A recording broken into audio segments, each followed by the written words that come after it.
أعوذ بالله من الشيطان الرجيم بسم الله الرحمن الرحيم ثم الصلاة والسلام على رسول الله اللهم صل على محمد وعلى آل محمد وسلم فقلت استغفروا ربكم إنه كان غفار يرسل السماء عليكم مدرار ويمددكم بأموال وبنين ويجعل لكم جنات ويجعل لكم أنهار ففهمناها سليمان وقل أعطينا حكما وعلما وسخرنا مع داود الجبال يسبحن والطير وكنا فاعلين يا من لا يخرج البان وتفسير حاجتنا كثيرة وأنت بنا بصير فقضها لنا يا قاضي الحاجة ويا مجيب الدعوة يا رب العالمين اللهم آت النفس تقواها وزكها أنت خير من زكاها أنت وليها ومولاها.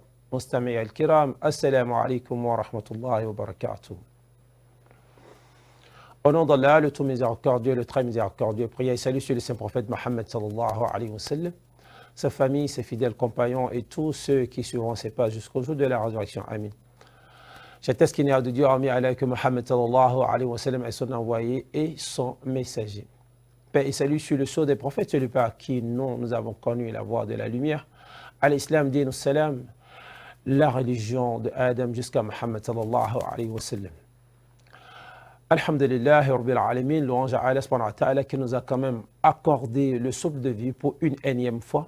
Pas que nous sommes pressés de vouloir quitter cette terre, non, loin de là, mais nous lui sommes reconnaissants du fait que nous voyons ceux avec qui nous avons fait la dernière émission qui aujourd'hui ne sont plus sur cette terre ou n'ont plus la santé ou n'ont plus la liberté.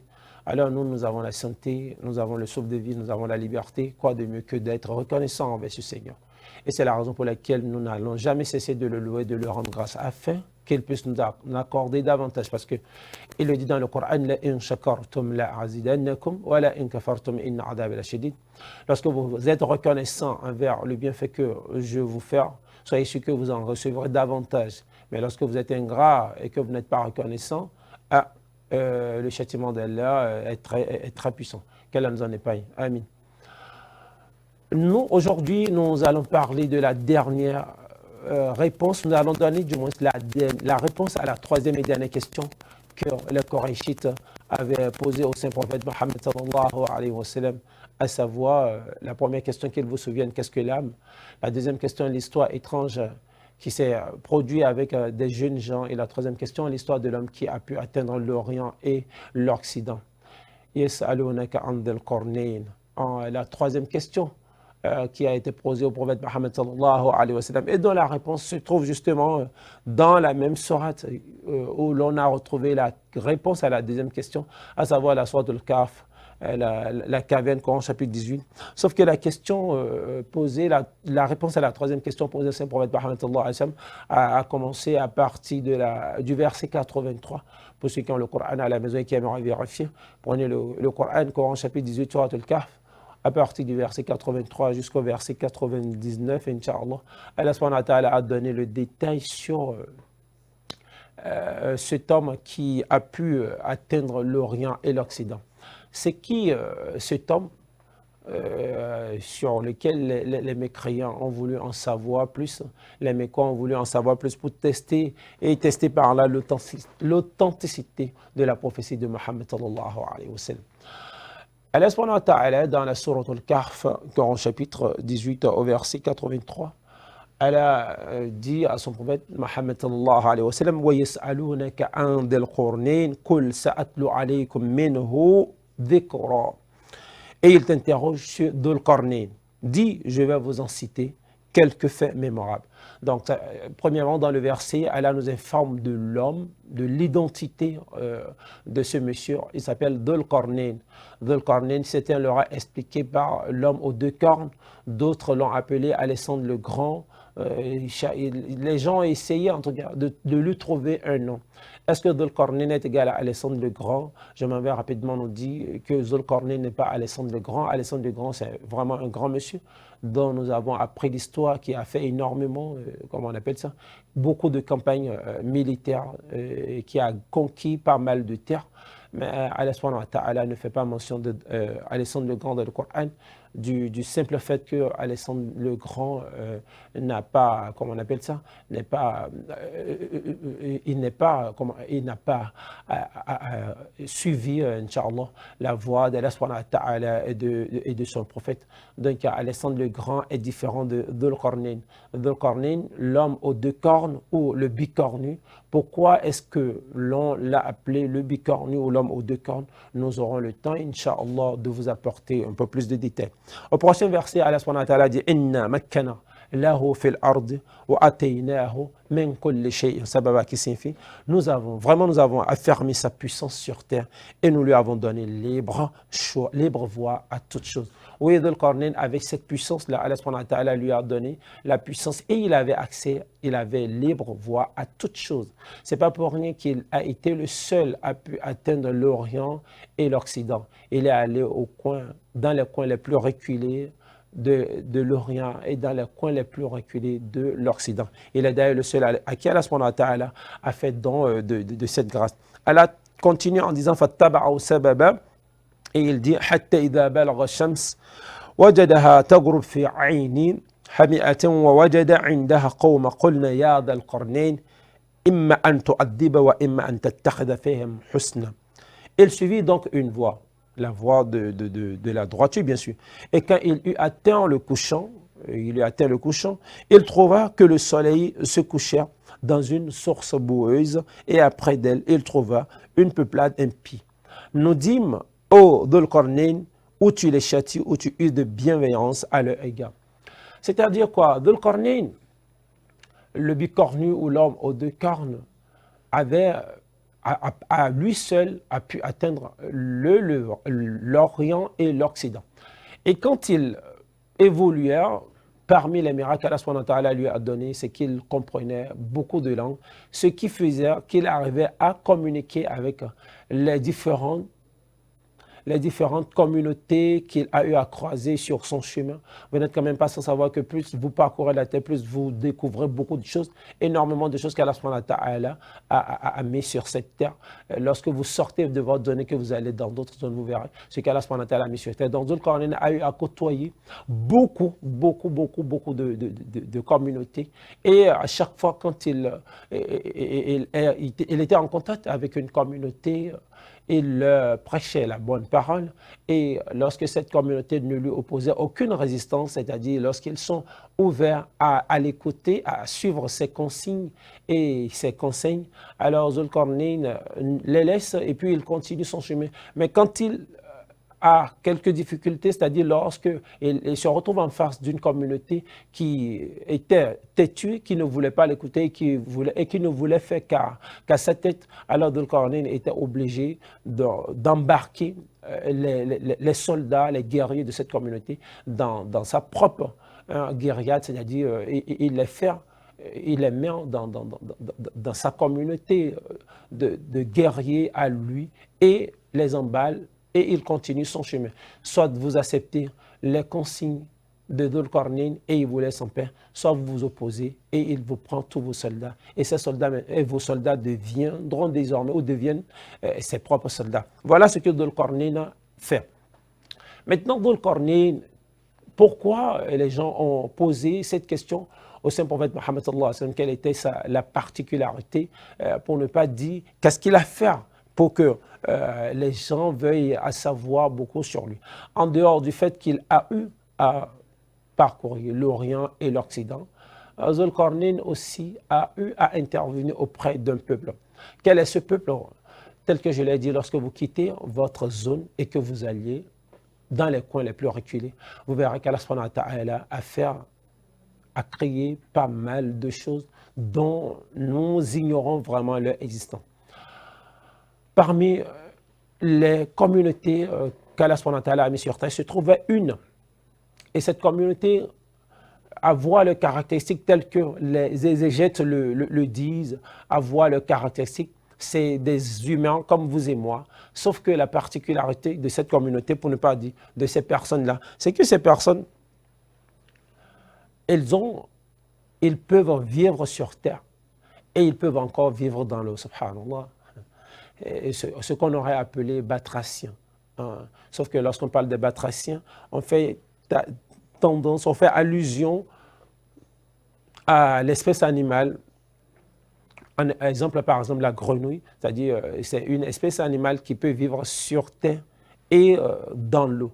Alors, voilà une population qu'Allah subhanahu wa ta'ala a créée et qui pouvait vivre dans l'eau et sur terre. Pourquoi dans l'eau? La région, pour ne pas dire la zone dans laquelle cette population vivait, il n'y avait ni arbre, ni montagne, aucune couverture pour pouvoir les protéger. Donc, lorsque le soleil fait son apparition le matin et que le soleil est vraiment chaud, cette population ne trouve aucun endroit pour se réfugier des rayons solaires en dehors de comment on appelle, de la mer. Alors, ce qui les amène à rentrer dans l'eau, à aller sous l'eau, afin de se protéger des rayons solaires, subhanallah. Et ils arrivent à tenir. Et lorsque le soleil disparaît, ou que la puissance du soleil diminue, et qu'il n'y a plus de rayons solaires frappants, cette population, cette communauté sortait de l'eau et revenait sur la terre ferme. Allahu Akbar. Ce n'est pas une invention, ce n'est pas une imagination. Les exégètes, Inch'Allah, de la Sourate Al-Kahf, à partir du verset 83, Inch'Allah, jusqu'au verset 99, vous verrez les détails sur cette communauté que Zul Qarnayn a eu à croiser. Alors, lorsque Zul Qarnayn les a croisés, c'est une communauté qui ne parlait pas bien la langue humaine, puisque tellement ils sont loin des hommes qu'ils n'arrivent pas à bien s'exprimer. Mais à Dhul Qarnayn, Allah subhanahu wa ta'ala a donné libre choix à toutes choses telles qu'on l'a dit, et Dhul Qarnayn pouvait s'exprimer avec cette communauté. Alors qu'est-ce que cette communauté a dit à Dhul Qarnayn? Cette communauté lui a dit, voilà, il y a une autre communauté qui nous terrasse, qui nous terrorise, qui nous vole d'ailleurs, et on aimera que tu nous aides à nous protéger, à nous accorder la protection pour que cette communauté qui à chaque fois nous terrorise, nous vole, ne puisse plus troubler notre quiétude. Et comme Dhul Qarnayn leur a parlé et qu'ils ont écouté, alors Dhul Qarnayn a demandé, a promis de les aider. Et qu'est-ce qu'il a fait Dhul Qarnayn? Dhul Qarnayn a construit, le bicornu bien sûr, il a construit un grand mur, un mur vraiment très élevé, un mur d'une qualité hors norme, un mur où avoir le matériel utilisé pour pouvoir faire ce mur, vous pouvez vous mettre à vouloir le casser, pour ne pas dire le trouer, qu'importe ce que vous allez faire, vous n'arriverez jamais à le percer, qu'importe.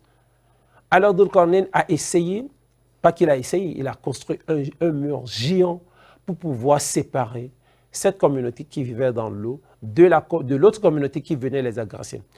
Savez-vous quelle était cette communauté qui venait agresser celle qui vivait tantôt dans l'eau et tantôt sur la terre ferme? C'est les Ya'juj et les Ma'juj, ce que nous appelons en français la communauté de Gog et Magog. Qui sont cette nouvelle communauté? Qu'est-ce que nous retrouvons? Qui sont ceux qui constituent la communauté de Ya'juj ou Ma'juj?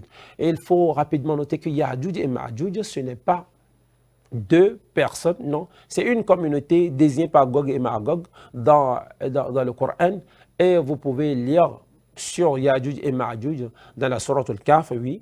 Allah subhanahu wa ta'ala a parlé d'eux dans la Sourate Al-Kahf, puisque c'est d'eux qu'il était question, c'est à cause d'eux que Dhul Qarnayn a construit le mur afin de protéger cette nouvelle communauté qui a demandé son assistance afin de les protéger de Ya'juj et Ma'juj. Et lorsque vous cherchez à en savoir encore plus, allez dans la Sourate Al-Anbiya, Coran chapitre 21, au verset 96-97, à la mention de Ya'juj et Ma'juj dedans. Ya'juj et Ma'juj sont les descendants de Adam alayhi salam, c'est-à-dire ils sont un peu comme vous et moi. Ils sont aussi une descendance de Adam alayhi salam, le père de l'humanité, le prophète Adam alayhi salam, sauf que la différence est qu'ils sont mécréants. Ils sont mécréants et ils nous dépassent en nombre, ils nous dépassent en force, ils nous dépassent dans tout. À les voir d'abord debout, ils sont énormes et géants, ils sont vastes et ils font partie des quelques signes que le prophète Mohammed sallallahu alayhi wa sallam nous a cités pour la fin du monde. J'aimerais rapidement dire à ceux-là qui Tantôt, nous dirons que la fin du monde est proche. Tantôt, ils nous font peur en nous disant que c'est déjà arrivé. Non, la fin du monde n'est pas encore arrivée. La fin du monde n'arrivera pas tant que nous n'allons pas voir les différents caractéristiques, les différents signes précurseurs, les différents signes annonciateurs, je m'excuse, que le prophète Mohammed sallallahu alayhi wa sallam a cité. Entre autres, ces signes, nous avons Ya'juj et Ma'juj, nous avons Masih Dajjal, l'antéchrist, nous avons l'arrivée de Isa, alayhi salam, ibn Maryam, Messie, le Messie, fils de Marie. Il y a tous ces signes que le prophète Mohammed sallallahu alayhi wa sallam nous a cités, alors que ces signes ne sont même pas encore arrivés. C'est vrai qu'il y a certains traits, pour ne pas dire certaines caractéristiques que nous apercevons de nos jours sur Terre, mais ces signes sont au nombre de 10 au total. Et tant que ceux-ci n'arriveront pas, nous sommes encore très loin de la fin du monde. Revenons sur l'histoire de Ya'juj et Ma'juj. Ce sont Ya'juj et Ma'juj, cette descendance du prophète Adam alayhi salam. Zulqarnain a quand même réussi à mettre une barrière entre Ya'juj, Ma'juj et cette communauté qui vit tantôt dans l'eau, tantôt sur la terre ferme, au point où, lorsque Ya'juj et Ma'juj ils sont revenus le lendemain, ils ne pouvaient plus avoir accès à cette communauté, ils ne pouvaient plus les voler, ils ne pouvaient plus les terroriser, ils ne pouvaient plus leur faire du mal. Alors ils ont essayé à casser le mur. Et je vous l'ai dit, la qualité du mur fait par Zulqarnain pour protéger cette communauté est énorme. Au point où, malgré la force dont disposait Ya'juj et Ma'juj, parce que je vous le rappelle, Ya'juj et Ma'juj, ils sont vastes, géants, ils ont énormément de force. Il suffit seulement de voir que quelqu'un, c'est-à-dire nous, les fils d'Adam d'aujourd'hui, nous nous mettions à côté d'eux. C'est comme si l'on mettait une bûchette d'allumettes à côté d'un être humain. C'est-à-dire, vous prenez une bûchette d'allumettes, vous mettez ça à côté de vous, vous regardez la différence entre l'être humain et la bûchette d'allumettes. C'est l'exemple que je peux donner pour pouvoir comparer les Ya'juj et Ma'juj à nous autres qui sommes encore sur Terre.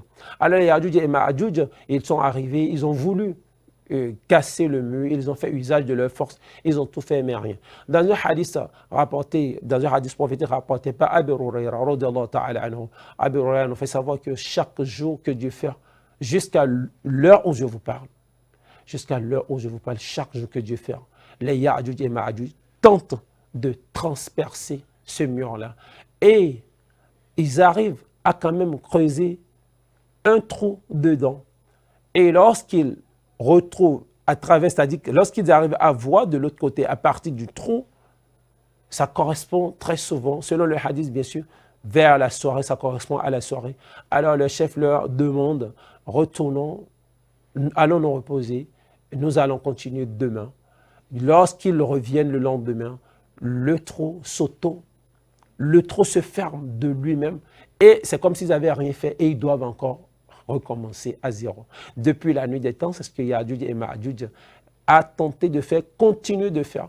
Et le prophète Mohammed nous fait savoir que le jour où ils trouveront, après avoir percé ce mur, et qu'ils diront, revenons le lendemain, Inch'Allah, continue. C'est ce jour-là que les Ya'juj et Ma'juj vont gagner l'autre côté du mur. Et ce côté-là est le côté que nous occupons aujourd'hui, oui, c'est le côté que nous occupons aujourd'hui. Quand les Ya'juj et Ma'juj feront leur apparition sur Terre, c'est-à-dire la partie que nous occupons, ils vont éliminer tout ce qu'il y a sur Terre. Oui, et notez bien, ceux qui vont exterminer la population humaine restant sur Terre vers la fin du temps, les Ya'juj et Ma'juj en font partie, ils vont éliminer la grande partie de la population humaine sur Terre.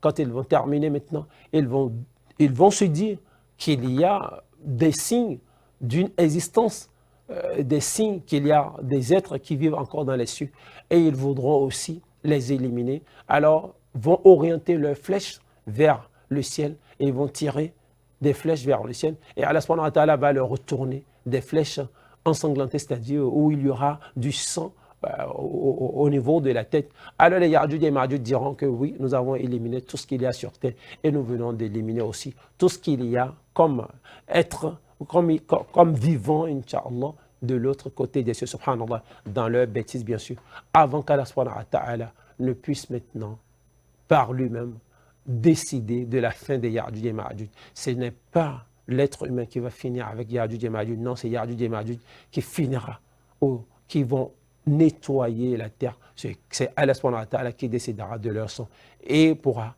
les éliminer aussi sur terre, et on nettoyera la terre.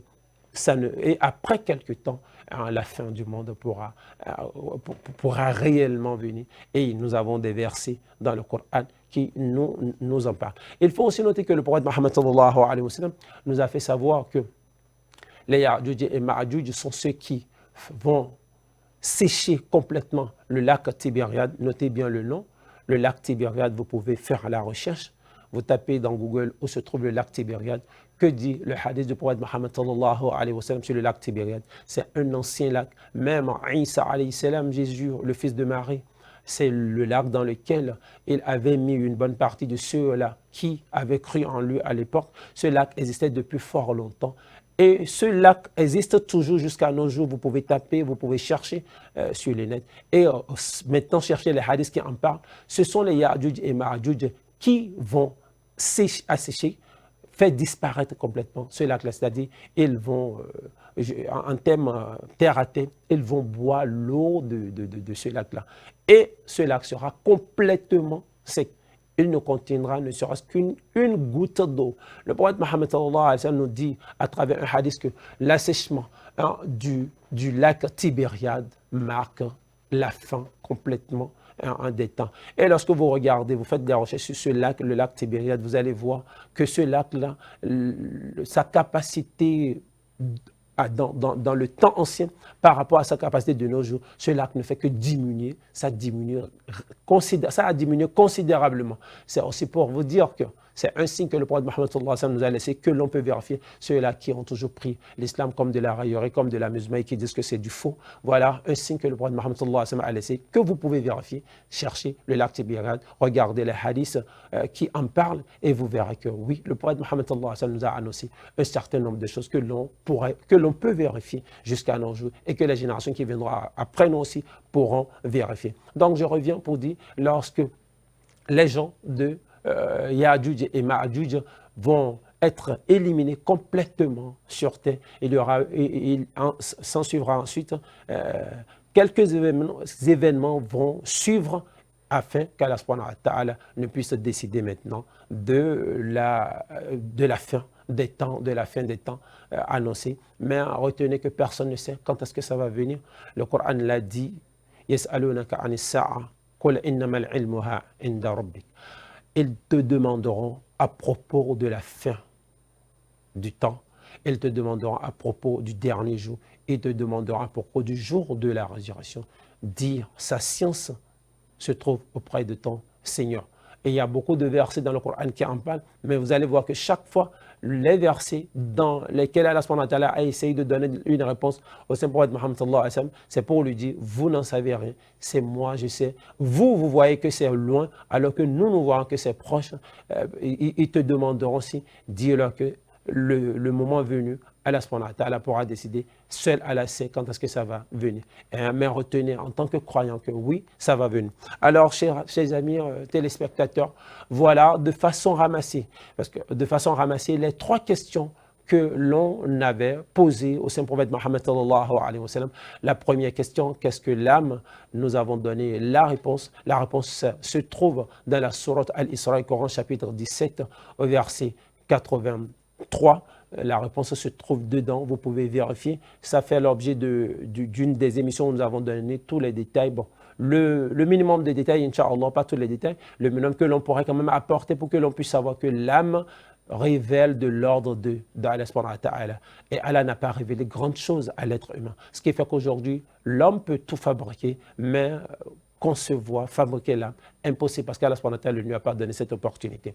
La deuxième question était de savoir l'histoire extraordinaire qui s'est produite avec des jeunes gens. Nous avons donné la réponse aussi à ça pour la dernière émission, c'est-à-dire les gens de la caverne et l'histoire, c'est même le nom de ces gens-là que porte le chapitre 18, le chapitre dans lequel nous trouvons la réponse à cette question, Souratul Kahf, la caverne, dans les gens de la caverne, ce qui s'était passé avec eux, où ils sont restés dans la caverne, ils ont dormi pendant 309 ans, où Allah subhanahu wa ta'ala nous a montré hein, que ce n'était pas une histoire formidable hein, auprès d'Allah subhanahu wa ta'ala. Peut-être pour l'homme, l'être humain, c'était formidable, mais auprès d'Allah subhanahu wa ta'ala, c'est un fait naturel qui s'est passé. Allah peut faire dormir qui il veut pendant une longue durée. La preuve, regardez, ceux-là qui ont utilisé cette terre avant nous, ils sont toujours sur terre et ils attendent le jour de la résurrection. Quand est-ce que ça va venir? Allahu a'lam, seul Allah sait. Et pourtant, la vie continue. Aujourd'hui, c'est nous qui... Hier, c'était une génération qui était là. Aujourd'hui, c'est nous qui sommes là. Demain, nous, on ne sera plus là. Il y aura une nouvelle génération jusqu'à ce qu'Allah subhanahu wa ta'ala puisse décider de la fin des temps. Donc, nous avons essayé de montrer hein, que les gens de la caverne en 309 ans sont restés allongés, ont dormi pendant 309 ans. Et quand on leur a demandé, à leurs yeux, à leur arrivée, c'est comme s'ils avaient passé la moitié d'une journée. Subhanallah, une journée entière. Vous imaginez? Et maintenant, la dernière question qu'on avait posée au prophète Mohammed sallallahu alayhi wa sallam, c'est l'histoire de Dhul Qarnayn, c'est ce à quoi nous avons essayé de répondre aujourd'hui. Dhul Qarnayn, le bicornu, l'homme aux deux cornes, comment est-ce qu'Allah subhanahu wa ta'ala lui avait donné assez libre choix, libre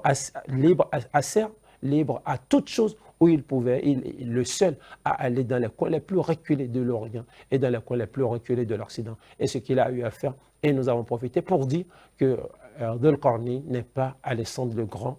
Alexandre le Grand a fait des choses énormes, mais il est différent de Dhul Qarnayn. Alors, à partir de l'histoire de Dhul Qarnayn, vous avez appris maintenant les Ya'juj et Ma'juj, c'est-à-dire la population, ou pour ne pas dire la communauté de Gog et Magog, une descendance de Adam aussi, alayhi salam. Qu'est-ce qu'ils feront? Pourquoi ils sont l'un des signes annonciateurs de la fin du monde? Nous avons essayé d'apporter un peu plus de détails, Inch'Allah. Alors, ce sera sur ces quelques mois, Inch'Allah, que nous allons maintenant mettre fin, Inch'Allah, à cette série. Puisque c'est une suite, lorsque vous regardez nos émissions, les 4 dernières, c'est une suite pour que vous puissiez mieux comprendre. Vous pouvez encore regarder à nouveau afin de mieux comprendre ce qui s'était passé avec le prophète Mohammed sallallahu alayhi wa sallam, les 3 questions qu'on lui a proposées. À partir de la semaine prochaine, Inch'Allah, nous allons aborder d'autres sujets plus intéressants, bi'iznillahi ta'ala, qu'Allah subhanahu wa ta'ala nous accorde le souffle de vie. Alimna ma ya'fa'ana وعفعنا بما علمتنا وزدنا علما يا رب العالمين اهدنا الصراط المستقيم اهدنا الصراط المستقيم اهدنا الصراط المستقيم صراط الذين أنعمت عليهم غير المغضوب عليهم ولا الضالين آمين اللهم اغفر لوالدي وارحمه اللهم اغفر لوالدي الشيخ عبد الحميد جنبو وارحمه اللهم اغفر له وارحمه سبحان ربك رب العزة عما يصفون والسلام على المرسلين والحمد لله رب العالمين. À la prochaine.